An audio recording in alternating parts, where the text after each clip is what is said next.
सांसद श्रीमती केसरी देवी पटेल जी, प्रोफेसर रीता बहुगुणा जोशी जी, श्री विनोद सोनकर जी, भारतीय जनता पार्टी, अपना दल, निषाद पार्टी और एनडीए के सभी सहयोगी दलों के सभी सम्मानित पदाधिकारीगण और जिन्हें आशीर्वाद देने के लिए ये भारी संख्या में जनता जनार्दन यहां उपस्थित हुई है, ऐसे भारतीय जनता पार्टी और एनडीए के लोकप्रिय प्रत्याशी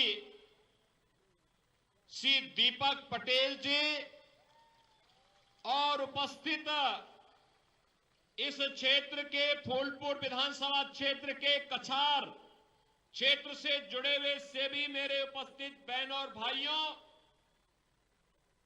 मां गंगा के आंचल में स्थित इस पावन धरा को जो अपने ऐतिहासिक और अपनी पौराणिक महत्व के लिए जाना जाता है, इस पावन धरा को कोटि कोटि नमन करते हुए आप सबका मैं अभिनंदन करता हूं, स्वागत करता हूं। बहनों और भाइयों, यह फूलपुर लोकसभा क्षेत्र का फूलपुर विधानसभा क्षेत्र है और यहां पर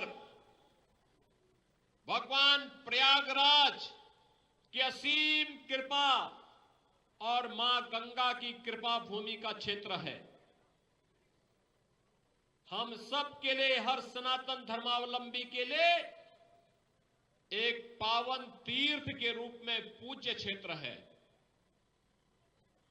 हर व्यक्ति की आस्था जुड़ी रहती है और यह वर्ष तो विशेष है क्योंकि 12 वर्ष में आने वाला महाकुंभ का आयोजन जनवरी 2025 में फिर से प्रयागराज में होने जा रहा है। जैसे प्रधानमंत्री मोदी जी ने यूनेस्को की सूची में लेकर के मानवता की अमूर्त सांस्कृतिक धरोहर के रूप में उसे मान्यता दिलाई है, ऐसी पावन धरा पर प्रयागराज महाकुंभ 2025 के ठीक पहले फूलपुर विधानसभा क्षेत्र का ये उपचुनाव आप सबसे अपील करने के लिए आज मुझे यहां लेकर के आई है। बहनों और भाइयों, आपने देखा होगा 10 वर्ष में भारत की तस्वीर और तकदीर बदली है। 7.5 वर्ष में उत्तर प्रदेश की तस्वीर और तकदीर बदलने के लिए बिना रुके, बिना झुके, बिना डिगे, बिना हटे ये डबल इंजन की सरकार कार्य की है। और अगर उत्तर प्रदेश का कायाकल्प हुआ है तो प्रयागराज भी उससे अछूता नहीं रहा। प्रयागराज में भी परिवर्तन देखने को मिला है। बहनों और भाइयों, याद करिए, कभी ये क्षेत्र, कभी उत्तर प्रदेश अराजकता और दंगों के लिए जाना जाता था, गुंडागिर्दी के लिए जाना जाता था, पहचान का संकट था। युवाओं के सामने, नौजवानों के सामने बेटी और बहन की इज्जत सुरक्षित नहीं थी। किसान आत्महत्या करने के लिए मजबूर होता था। व्यापारी असुरक्षित महसूस करता था। नौजवानों को नौकरी नहीं मिलती थी। नौकरी पहले ही नीलाम हो जाती थी। किसान शासन की किसी सुविधा का लाभ नहीं प्राप्त करता था, गरीब को राशन नहीं मिलता था। आप सोचिए, 10 वर्ष के अंदर मोदी जी ने देश के अंदर जो परिवर्तन करके दिखाया है, पिछले 7.5 वर्ष से उत्तर प्रदेश की जनता जनार्दन को भी इन योजनाओं का लाभ मिलना प्रारंभ हुआ।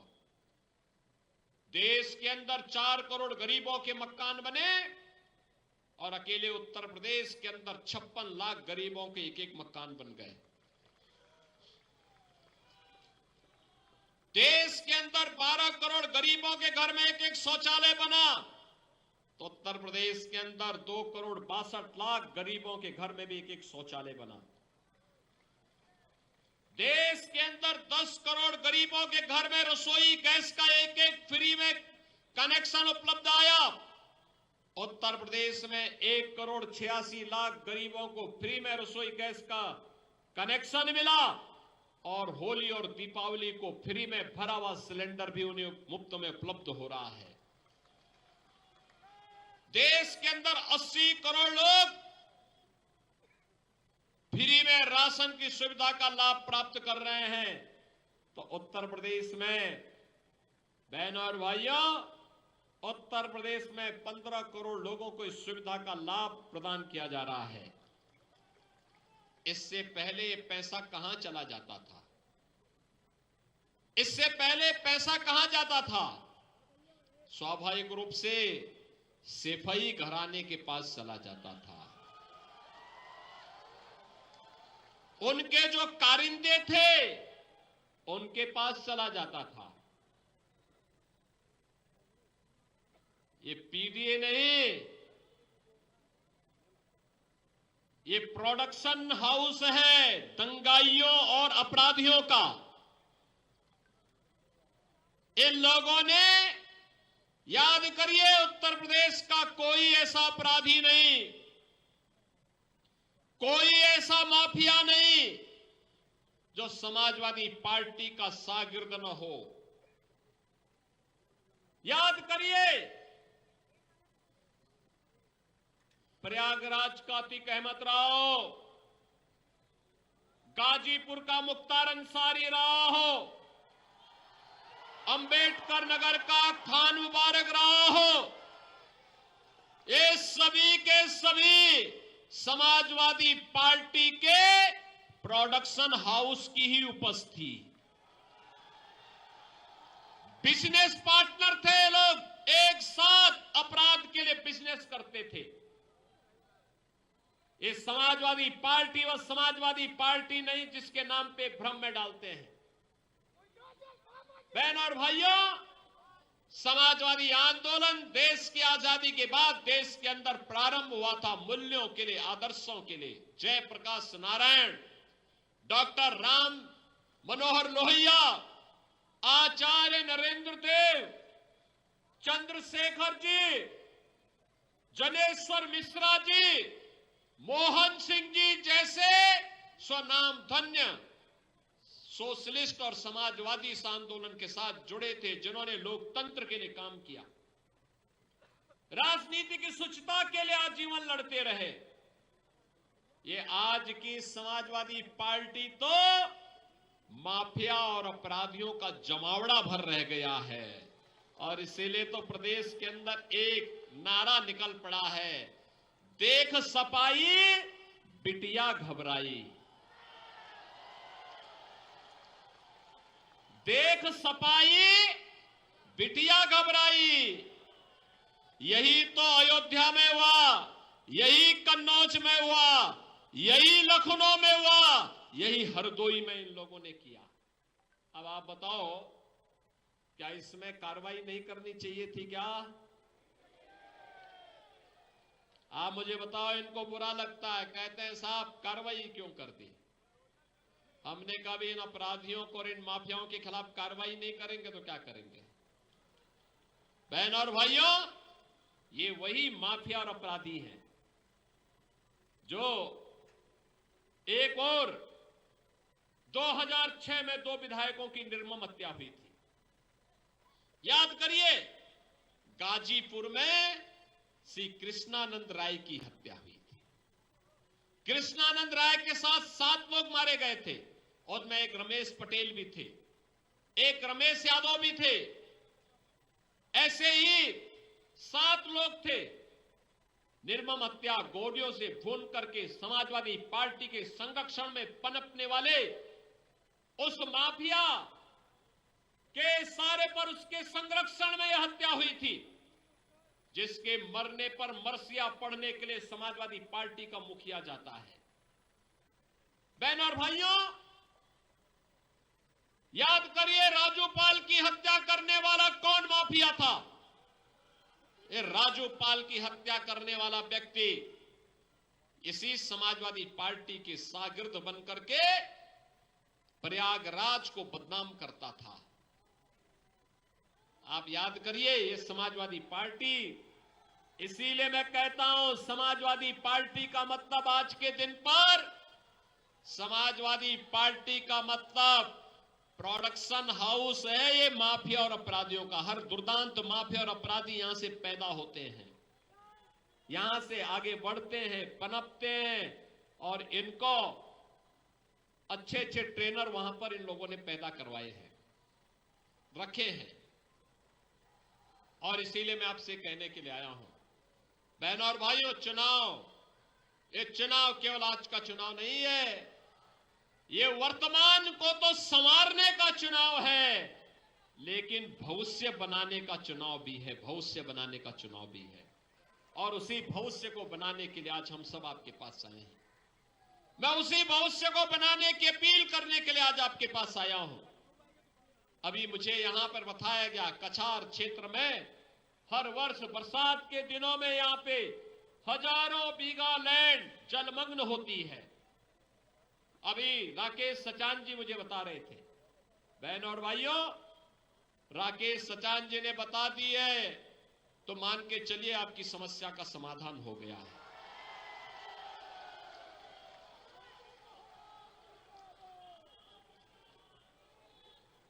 हम लोगों का यह मानना है, मोदी जी के नेतृत्व में हमने तो एक बात माना है कि सरकार का मतलब समाधान होता है, सरकार का मतलब समस्या नहीं होती।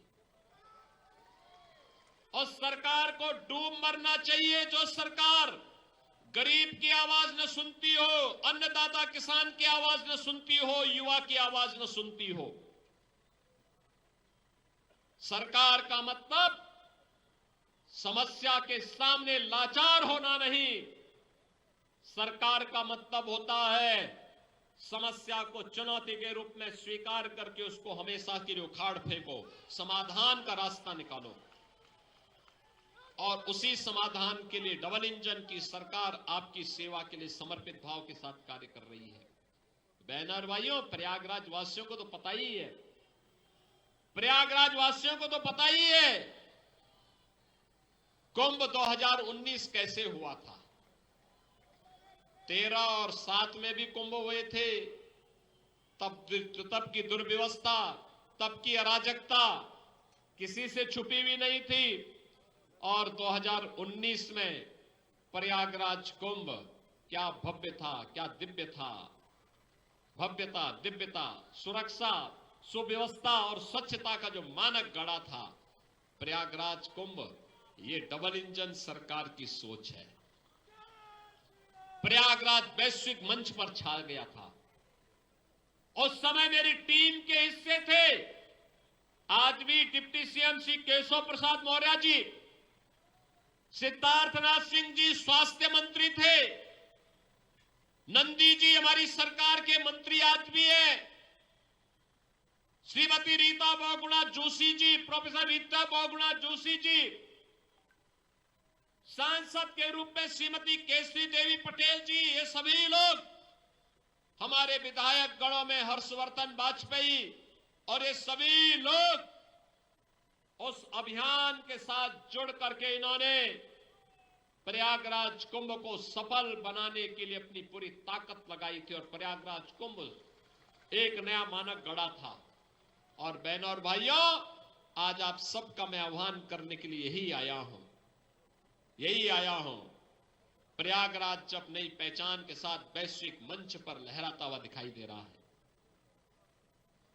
जब प्रयागराज कुंभ 2000 महाकुंभ 25 दस्तक दे चुका है, 13 जनवरी से 26 फरवरी तक ये महाआयोजन होने जा रहा है, तब एक युवा और जुझारू विधायक फूलपुर को मिलना ही चाहिए, और वह दीपक पटेल के रूप में भारतीय जनता पार्टी, अपना दल निषाद पार्टी, इन लोगों ने आपको दिया है।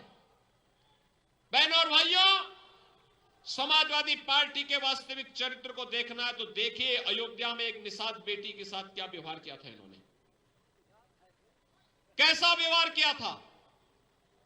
कन्नौज में एक बेटी के साथ किस प्रकार का व्यवहार किया था। लखनऊ में एक बेटी के साथ जब भारी बरसात के कारण पूरी सड़कें जलमग्न हो गई थी, उस समय वह अपने परिवार के सदस्य के साथ बाइक से जा रही थी, इन सपाई गुंडों ने गिरा करके दुर्व्यवहार करने का प्रयास किया, और जब हमने कार्रवाई की तो ये सभी सपाई लाल पीले हो रहे थे। मैंने उनको तब कहा था, मैंने कहा लाल पीले मत होइए, याद रखना बेटी और बहन की इज्जत के साथ खिलवाड़ करोगे तो जन्नत में तो जगह नहीं मिलेगी, लेकिन जहन्नुम जरूर पहुंचाने का काम कर देंगे।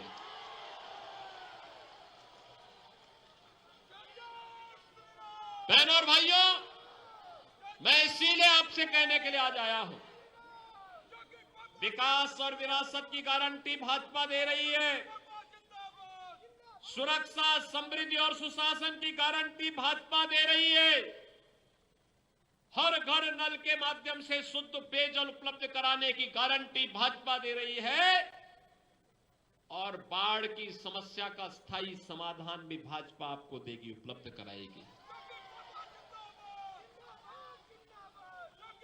हमारी सरकार तो देश के लिए अपना बलिदान देने वाले उन शहीदों के प्रति भी नतमस्तक है, और हमारी सरकार ने निर्णय लिया, कोई जवान सेना में, अर्धसेना में, पुलिस बल में रह करके देश की सीमाओं की रक्षा करते हुए, आंतरिक सुरक्षा का पालन करते हुए अगर शहीद होता है तो उसको, उनके परिवार को 50 लाख रुपए और किसी एक सदस्य को हम नौकरी देंगे, हम लगातार दे रहे हैं। जो भी ऐसे परिवार होंगे उनकी स्मृतियों को, उन शहीदों की स्मृतियों को बनाने का काम सरकार कर रही है।